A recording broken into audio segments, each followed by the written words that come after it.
The morning of January 8th, 1886, begins the way every morning has begun for Mary Driscoll, for as long as she can remember. She is 34 years old. She rises in the dark, because the dark is all there is. The single room she shares with her 4 children on the 3rd floor of a Whitechapel lodging house faces a court so narrow that direct sunlight has never once reached its window. She lights a tallow candle stub with the last of the previous night's ember. The smell of the room is the smell her children sleep in. Damp plaster, the particular sourness of unwashed bodies in cold air, the faint sweetness of the orange peel one of the children brought home 2 days ago, that she has not thrown out because she cannot throw anything out. She is a charwoman.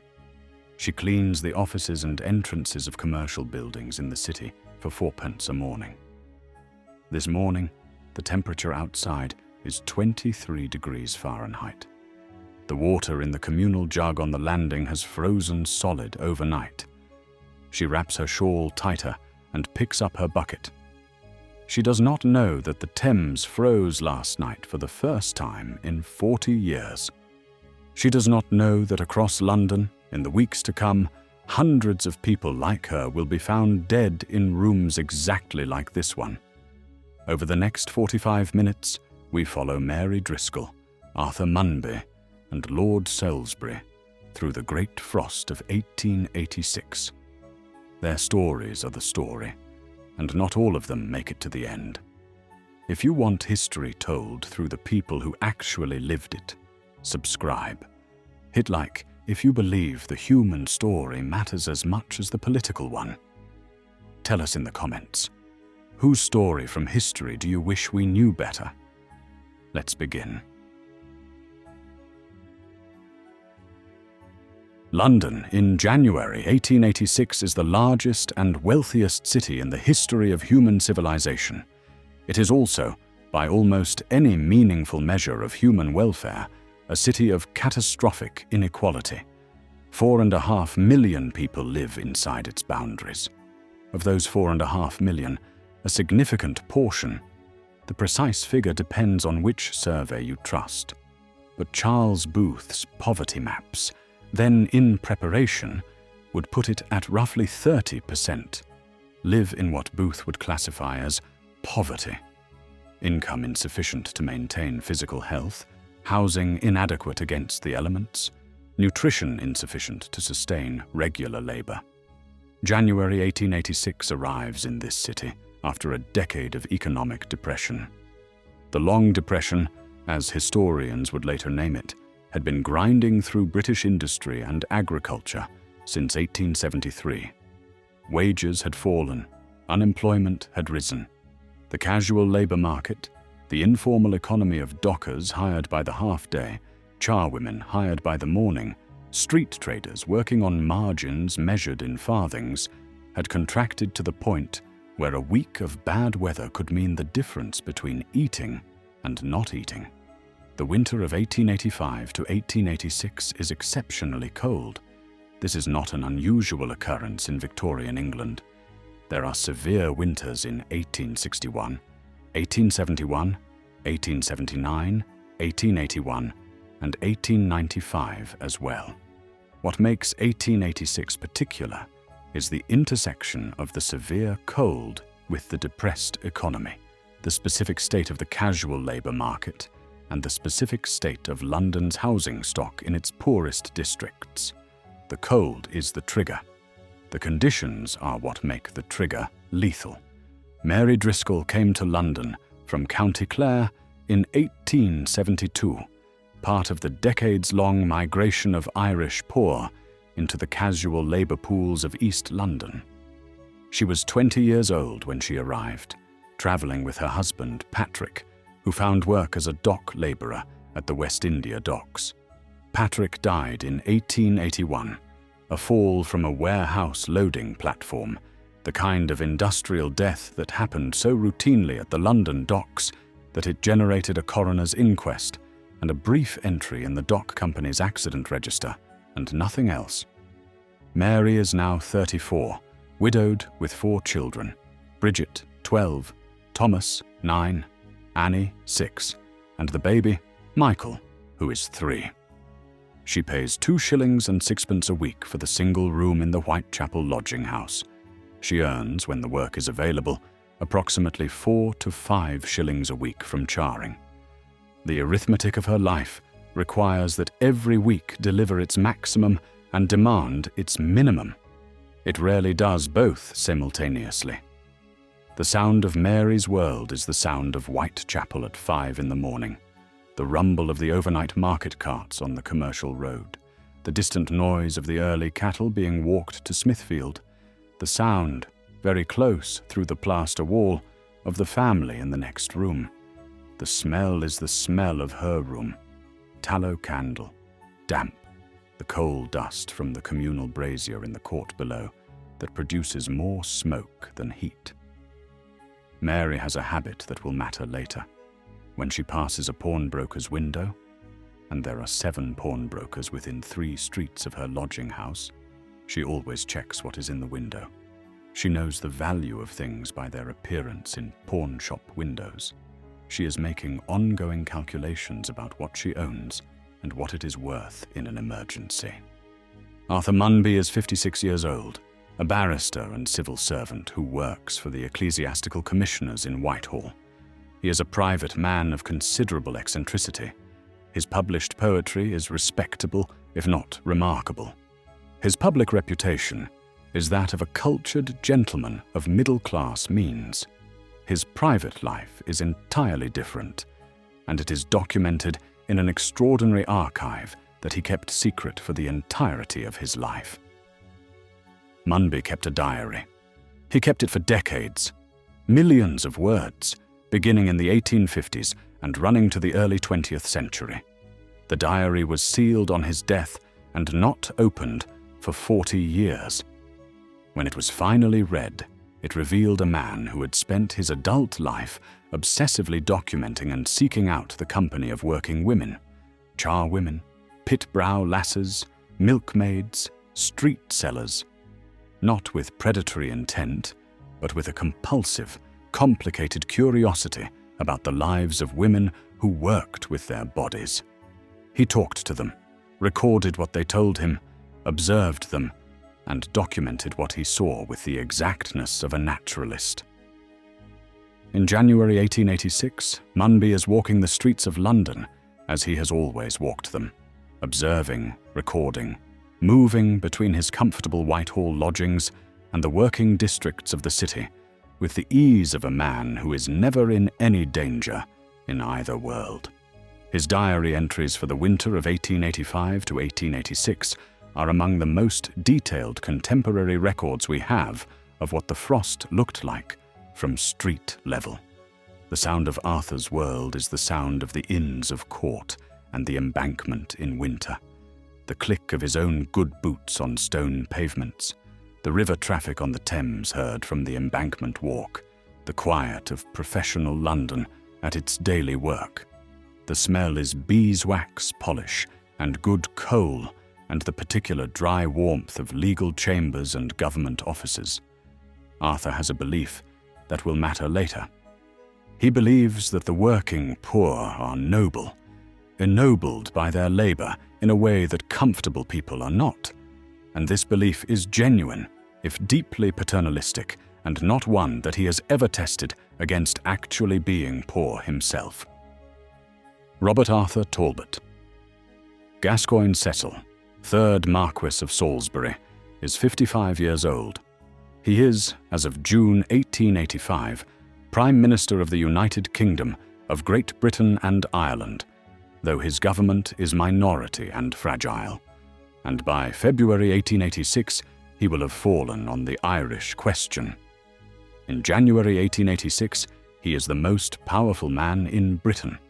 He is also, in the record left by those who knew him, a man of genuine intelligence and genuine withdrawal. He is shy in the way that can look like arrogance from the outside. He distrusts sentiment in public life. He is not a reformer. He is a conservative in the precise ideological sense. He believes the preservation of existing institutions is the highest political priority, and he is suspicious of legislation designed to alter social conditions, not because he is indifferent to suffering, but because he believes such legislation tends to produce unintended harm. He governs from Hatfield House, his family seat in Hertfordshire, one of the great houses of England, where he has installed electric lighting, which he finds fascinating, and a laboratory, where he conducts chemistry experiments for recreation. He commutes to Whitehall for cabinet meetings and parliamentary engagements. He does not, in January 1886, visit Whitechapel. The sound of Salisbury's world is the sound of Hatfield House, the soft noise of an immense, well-staffed house operating in its routines. Cabinet boxes arriving with a quiet knock, the telegraph machine that he has installed for rapid communication. The smell is good coal and wood smoke, and the particular smell of old books in old libraries. Salisbury has a quality that will matter later. He is a man who reads everything, every piece of paper that comes to him. He reads with thoroughness and intelligence. He will be presented with evidence of the frost's human cost. He will read it. What he does with it is the question. None of them knew what was coming. None of them could have. The Thames freezes on the night of January 7th to 8th, 1886. The freeze is not total. It is not the complete freeze of 1814, the last great frost fair. But it is extensive enough that, by the morning of January 8th, ice is running in the river, and shore ice has formed along both banks from Twickenham to Greenwich. The temperature in London has been below freezing every night for the previous week and a half. The ground is frozen solid. The water pipes in thousands of buildings, cast iron pipes running through walls with minimal insulation, have been under stress for days. On the morning of January 8th, they begin to fail. Mary wakes that morning to the sound she has been dreading since the cold began. The sound of silence from the communal water supply. The pipes have frozen. She takes her jug to the landing to fill it from the communal tap, and finds that the tap produces nothing, a thin groan of metal and nothing behind it. She is not alone on the landing. 3 other women from the upper floors are there, all with jugs and pails, all discovering the same thing. The women talk briefly. One of them, a widowed glover named Mrs. Pierce, who has been in the building longer than Mary, says she knows a standpipe 2 streets over that might still be running. They go together, their breath visible in the air, their thin shawls inadequate against a temperature that is, at 7 in the morning, still at 21 degrees Fahrenheit. The standpipe is running, barely. The queue for it extends from the street corner. Mary waits 30 minutes in 21-degree air with no coat, only her working shawl, to fill a single jug of water. She gets back to the room and finds that 3-year-old Michael has crawled out of the shared bed in her absence and is sitting on the bare floorboards in his nightshirt, crying, his lips slightly blue. She picks him up and wraps him inside her shawl against her body and stands beside the empty fireplace.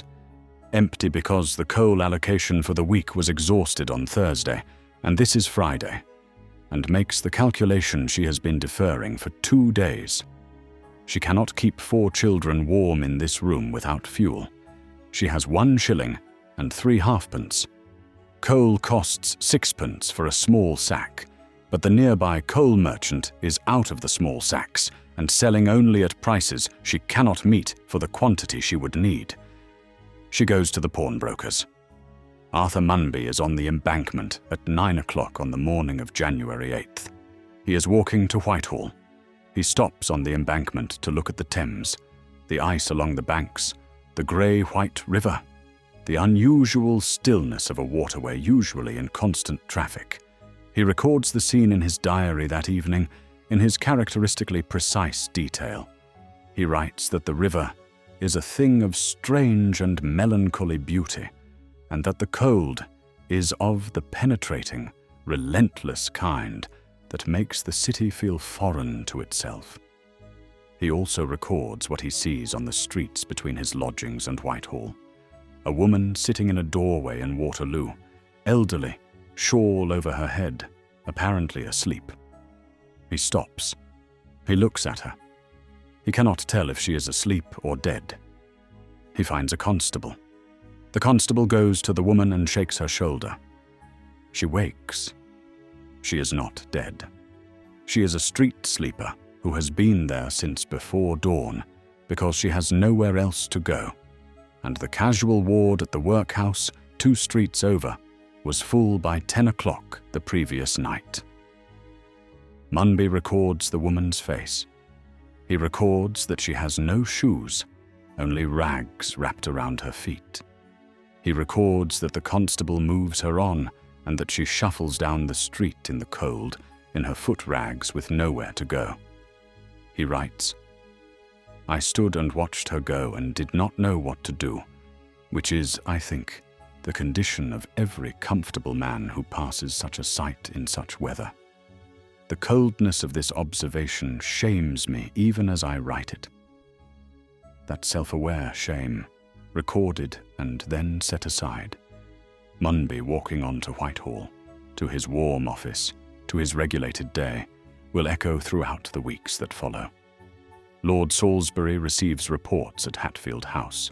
His cabinet colleagues telegraph, his civil servants summarize, his newspapers arrive in a stack on the breakfast table. The reports from January 8th note, among other things, the Thames ice, the disruption to river trade, the water pipe failures affecting property across London, the pressure on workhouse accommodation. The reports are comprehensive, and they are managed in tone. They are civil service summaries, not eyewitness accounts, and they process human suffering into administrative categories. Salisbury reads them as he reads everything, thoroughly. He writes to a colleague that day about Irish Home Rule, about the stability of his minority government, about the Gladstone threat. His letter does not mention the frost. His diary, which he keeps intermittently and which has been published in edited selection, does not mention the frost in its January 8th entry. The Conservative government's existing position on poor relief is clear and consistent. Relief is a local matter, managed through the Poor Law and the Boards of Guardians, and the principle of less eligibility, the requirement that the condition of the pauper must be less comfortable than that of the independent labourer, must be maintained to prevent dependency. This principle, applied in January 1886 in 21-degree temperatures, means that the workhouse must be actively unattractive to anyone with other options. It means casual wards set at temperatures below the point of genuine warmth. It means food allocations below normal subsistence. It means the independent labourer, Mary, charring in frozen air for 4p a morning, must by design be worse off going in than staying out. Imagine you are Mary. You are 34 years old. You have 4 children. Your youngest is 3, and his lips were blue this morning, and you have 1 shilling and 3 halfpence, and the coal merchant can't help you, and the workhouse will mean surrendering the room. Once you enter with children, you may not come out until the guardians discharge you, which means losing your charring work, which means the 12p a week arithmetic collapses entirely. The pawnbroker will give you 4p for the shawl you are wearing, which is the only coat you have. What do? 3 people, 3 worlds, 1 catastrophe, unfolding differently for each of them. The second week of January 1886. The temperature has not risen above freezing in 16 days. This is the specific physical fact that underpins everything that follows. Buildings that were designed, or more precisely, that evolved since most working-class London housing was never designed, only constructed, for a climate of cold but not sustained freezing, are now in a sustained freeze. Pipes burst. Water is unavailable or must be fetched from stand pipes in long queues at temperatures that kill the elderly and sick who stand in them long enough. The casual labour market, already depressed by the long economic contraction, has frozen along with the ground. Outdoor work stops, construction stops, dock work slows, street trading collapses. The population that has the least margin is the first to begin to fall. Mary has pawned the shawl. She got 4p for it, and bought coal, and kept Michael from the floor, and got Bridget and Thomas and Annie back to school, where the schoolroom has a fire, and the children will be warm for 6 hours. But she is now doing her charring work in the early morning, without a shawl, in a wool dress and her working apron, in temperatures that the Board of Trade Weather Reports record at between 18 and 24 degrees Fahrenheit for the 3rd week of January. The charring work has thinned. 2 of her regular buildings, commercial offices in the city, have temporarily closed, their pipes frozen, and their managers working from home or not at all. She is down to 3 buildings from 5. Her income has dropped to 3 shillings in the 2nd week of January, from the near 5 shillings she could make in a normal week. She is managing. But managing, in Mary's arithmetic, means a margin of nothing. 1 more piece taken from the board. Another building lost. Another child sick. The baby needing the doctor whose 6p consultation fee is theoretically affordable, but practically impossible. And the arithmetic stops working. The smell of Mary's weeks in January is a precise combination. The cold coming through the walls, which has a smell in crowded housing, a mineral sharpness mixed with the compressed smell of too many bodies in too little space, and the coal dust from the small fire she maintains at the absolute minimum, and the particular smell of cheap tallow candles burning in a room where ventilation is inadequate, which fills the lungs with something that is warmth but is also slow poison. The sounds of these weeks, the coughing, across every floor of the Whitechapel lodging house, coughing, children's coughing, which is high and wet, old people's coughing, which is deep and goes on longer than it should, and beneath the coughing, in the court outside at night, the sound of absolute cold silence, the sound of a city whose acoustic has changed because fewer things are moving. Arthur Munby is walking every day. This is his nature and his practice. He walks, he observes, he records. In the 3rd week of January 1886, his diary entries have the quality of field notes from a disaster zone, written by someone who is simultaneously a careful observer and entirely insulated from the disaster he is observing. He records a coal queue in Bermondsey, women and old men with sacks and pails, the line stretching around a corner, the coal merchant's boy telling people at the queue's end that there may not be enough when they reach the front. He records a woman at the queue's end making the decision to stay or go. She stays. He does not follow her far enough to know if she got coal. He records a night shelter in Suffolk, one of the voluntary organizations that has opened its hall and is operating a soup kitchen. The smell of the place, he writes, is boiled bones and unwashed humanity, and something warm that is not quite food, but is close enough that the people eating it are grateful. 200 people in a church hall designed for 80. The volunteers, middle-class women from nearby parishes, he notes, moving between the tables with ladles and loaves. He looks for working women. He always looks for working women. He finds them everywhere this winter, in queues, at standpipes, in the shelter, on the streets. He records their words when they will speak to him.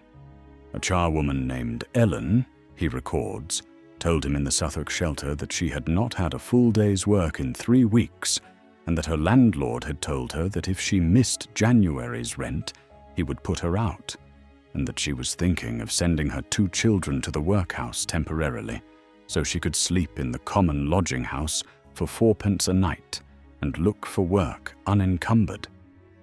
She was thinking of it. She had not done it yet. Munby records Ellen's face. He records her hands.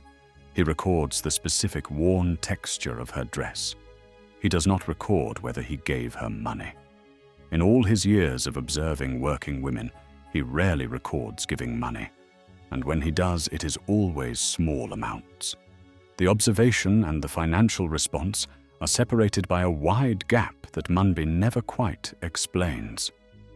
A month later, Munby wrote, in the entry for February 14th, 1886, which is perhaps the most quoted passage from his winter diary, about finding a woman dead in the street on Grosvenor Road. A constable was already there. The woman was identified later as a 72-year-old widow named Sarah, who had been sleeping rough since the cold intensified. The constable told Munby she had been dead for some hours. Munby writes, "She lay quite quietly, as if she had simply sat down and decided to stop. The frost had done the rest. I thought of all the women I have spoken to this winter, all the careful calculations they have been making, and I thought, this is what it looks like when the calculation finally fails. There is very little to see." Across London, hundreds of people were reaching the end of calculations exactly like the ones Mary was making, like the ones Ellen was making.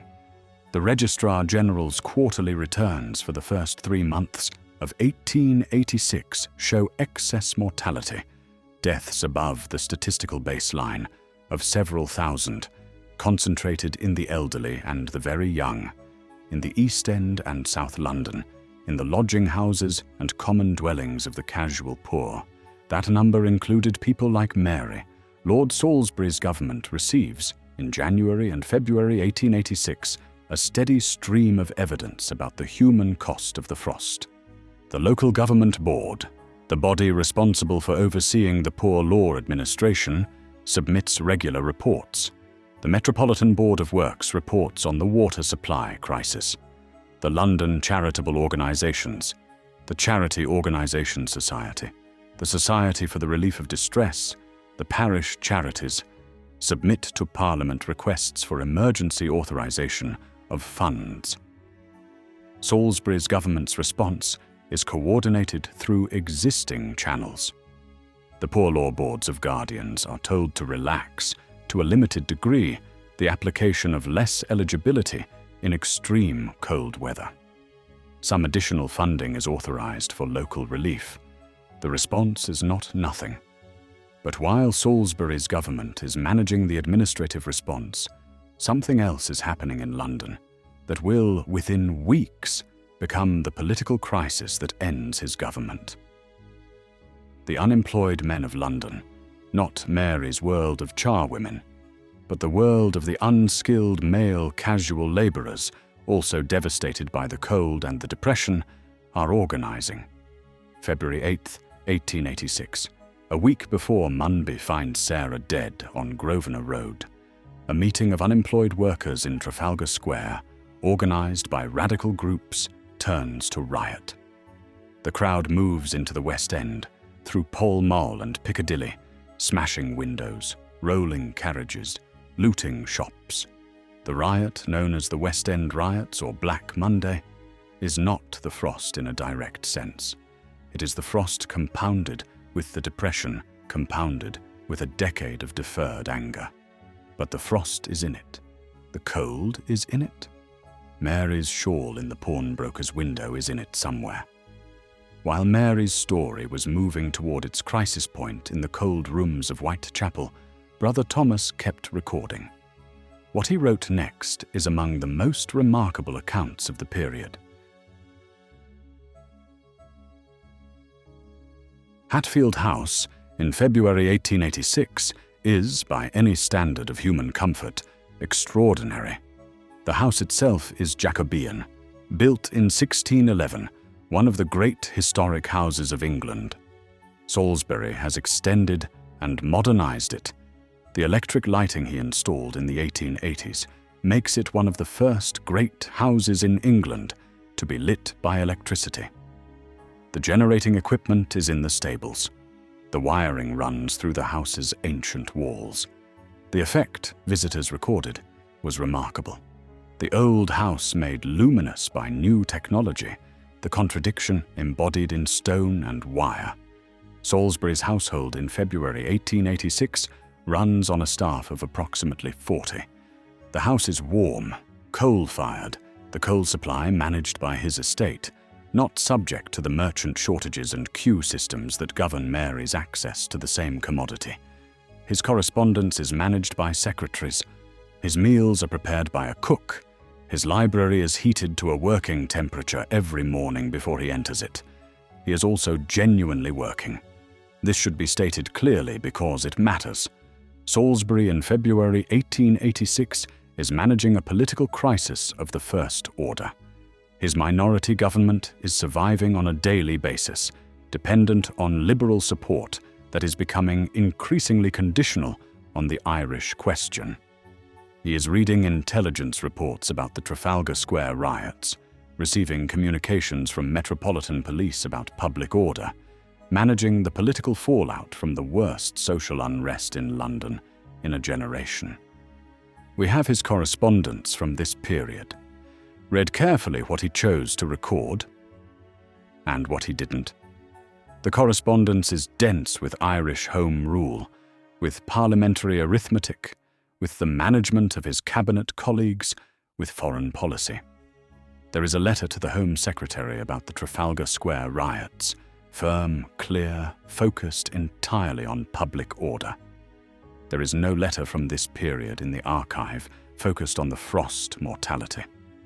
There is no letter about Mary. There is no letter about Sarah dying on Grosvenor Road. This is not unusual. It is, again, exactly what the record looks like for the powerful. That same morning, February 9th, 1886, the day after the Trafalgar Square riot, Salisbury is at his desk at Hatfield with the morning's papers. The newspapers are full of the riot, broken windows in Pall Mall, carriages overturned, the respectable clubs of the West End caught in a crowd of angry, cold, hungry men.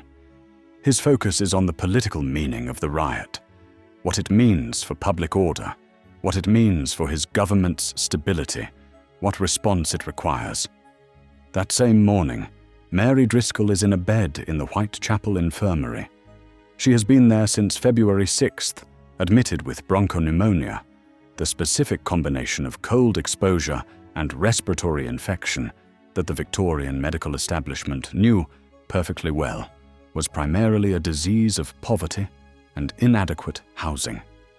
The infirmary is warm. It is the first warm room Mary has been in for 6 weeks. The doctor who admitted her, a young man named Charles Ridley, whose case notes are held in the London Metropolitan Archives, recorded her occupation, her lodging house address, her nutritional state, poor, and the history she gave him. No coal for the past 4 days, sleeping in a single bed with her 4 children for warmth, the chest tightening that she had been ignoring for a week because she could not afford to stop working. Ridley wrote in his notes, "Patient presents with advanced bronchopneumonia, general condition consistent with prolonged cold exposure and nutritional deficiency. The prognosis must be guarded." The catastrophe touched everyone. It touched some more gently. There is one moment in the record where Salisbury comes close to the human reality of the frost. A delegation from the London charitable organisations, led by Lord Rowton, founder of the Rowton Houses, the improved working men's lodgings that represented the era's most serious attempt to address casual housing, met with Salisbury in late January. Rowton presented figures, the numbers in the shelters, the numbers turned away. the numbers dying in lodging houses and on the streets. Salisbury listened.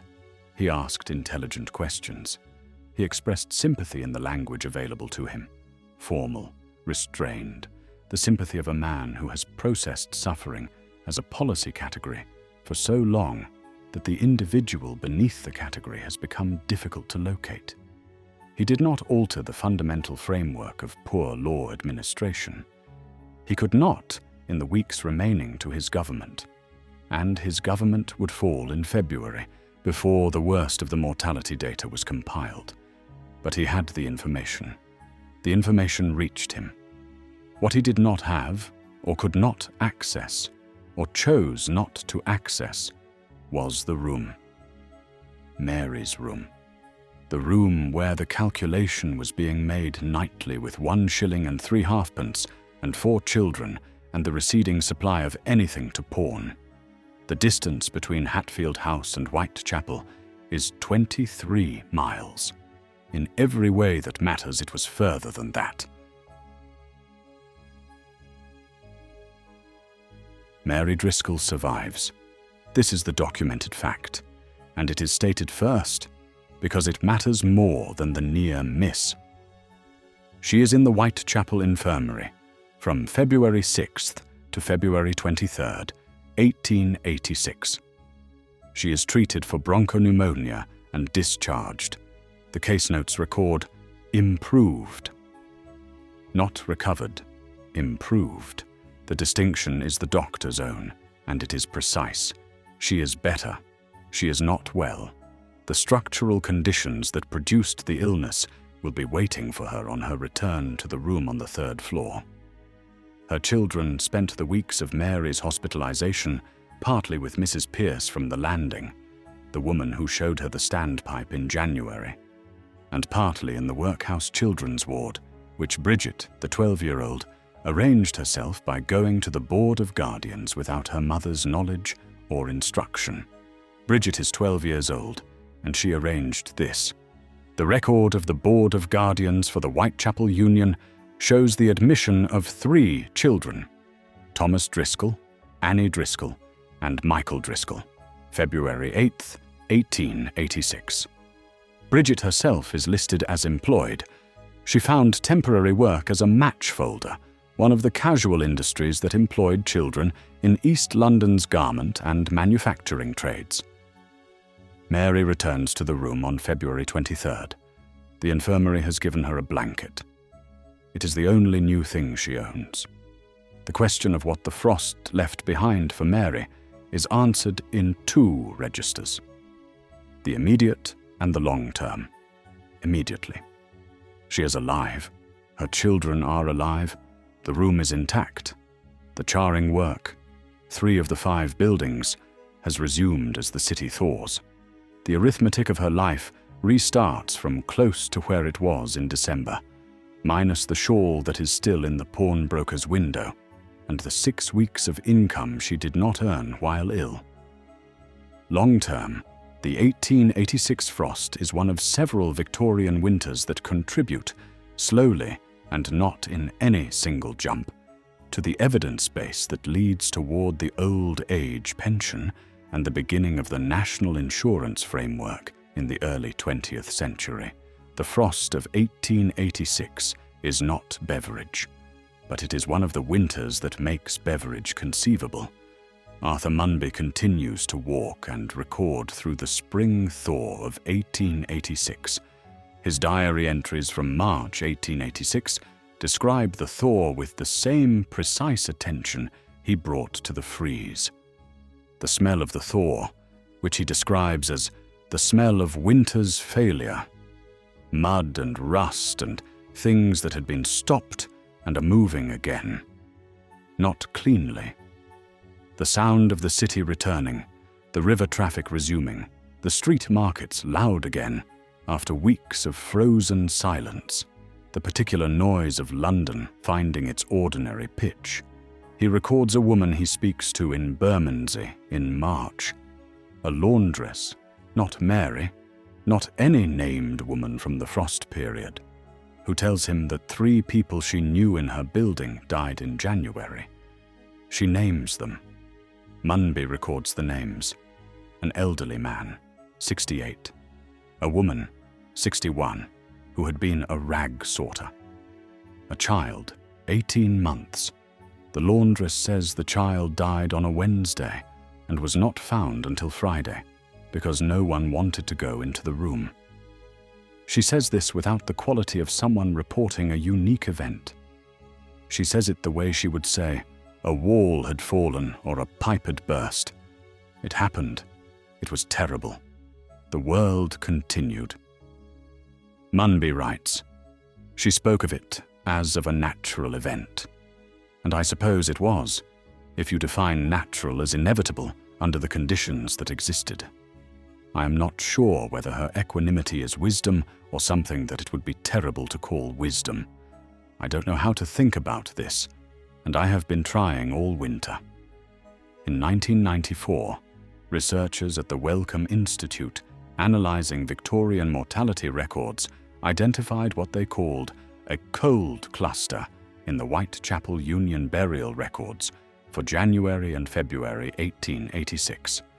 A statistically significant elevation in deaths among those over 60 and under 2, concentrated in the weeks of maximum frost, with the deaths recorded as bronchopneumonia, exposure, cardiac failure in cold conditions. The cluster had been in the records for over a century. No one had isolated it until 1994. That cluster included Sarah on Grosvenor Road, whom Munby found. It included people whose names are not in any record except the burial register entry. It included, by the closest statistical analysis available, somewhere between 400 and 700 excess deaths in London attributable to the frost of 1886. Deaths that would not have occurred in an average winter, that occurred because the winter was not average and the infrastructure did not protect the vulnerable. 400 to 700 people. None of them remembered. Most of them unnamed in any surviving record. Arthur Munby lived 34 more years after the frost of 1886. He died in 1910. He never wrote about this winter again. We don't know why. What changed after the winter of 1886? In the immediate term, Lord Salisbury's government fell in February 1886, replaced by Gladstone's third government, which was consumed by the Irish question and lasted less than a year. The frost mortality was not what brought Salisbury down. Irish Home Rule was what brought Salisbury down. But the social pressure visible in the Trafalgar Square riots, pressure that had the frost in its bone marrow, contributed to the political atmosphere that made Salisbury's position untenable. The poverty surveys that Charles Booth was conducting during these years, his team was in the East End streets throughout the winters of the 1880s, would be published beginning in 1889. Booth's maps of London poverty, produced with the rigor of someone who had lived through these winters and wanted to count what he saw, became one of the foundational documents of the social reform movement that ultimately produced the welfare state. The frost of 1886 is in Booth's data. It appears in the winter mortality figures, in the relief application records, in the case studies of the households his researchers interviewed. The systems that made Mary vulnerable persisted longer than anyone who cared about them could comfortably accept. The casual labour market remained the casual labour market. The Whitechapel lodging houses remained the Whitechapel lodging houses.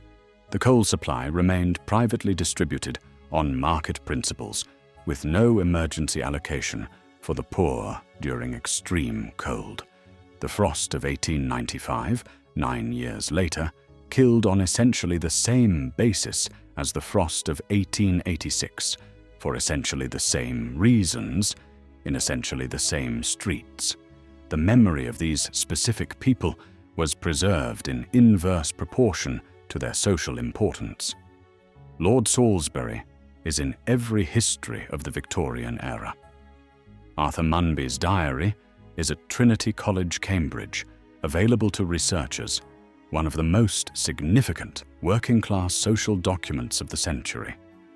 Mary Driscoll is a case note in the London Metropolitan Archives, one page in a doctor's hand, recording her admission and discharge and prognosis. She survives this page. Whether she survived the next hard winter, the next bout of bronchopneumonia, the arithmetic that resumed when she returned to the room on February 23rd with one blanket and no shawl, the record does not say. Return to the morning of January 8th, 1886. Mary is 34 years old, and she is wrapping her shawl tighter against the cold she can feel through the walls of a room where the water in the jug has frozen. She picks up her bucket. She goes to work. If you want more history told through the people who lived it, subscribe. Watch this next for the story of another winter that the powerful chose not to see. And comment. Which of these three, Mary, Arthur, or Lord Salisbury, stayed with you most? We want to know. There is one more thing about Mary Driscoll that the record gives us.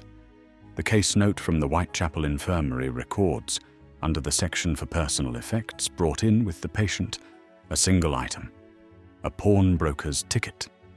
4p receipt for one wool shawl from a pawnbroker on the Whitechapel Road.